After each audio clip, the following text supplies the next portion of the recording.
तो नमस्कार दोस्तों, भोजपुरी नेट न्यूज़ में आपका स्वागत है। और हम भोजपुरी नेट न्यूज़ लाते रहते हैं, तो आप मेरे चैनल को सब्सक्राइब कर दीजिए भोजपुरी नेट न्यूज़ को।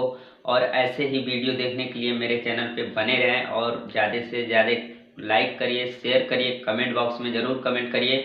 ताकि आज बहुत ही बड़ी खबर है, जो कि म्यूजिक वाइड कंपनी पे जो गाना आया था, रजाई राजा जी जाई ना बहरी, ये राकेश मिश्रा जी का गाना था।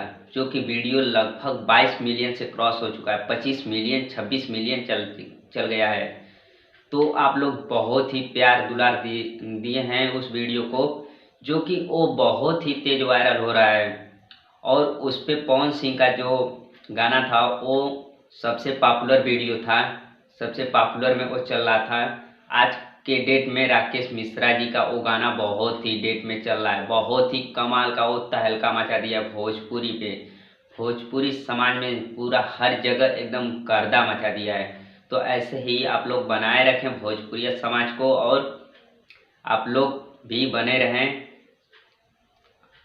तो इस वीडियो को समाप्त करते हैं। तो जय भोजपुरी समाज।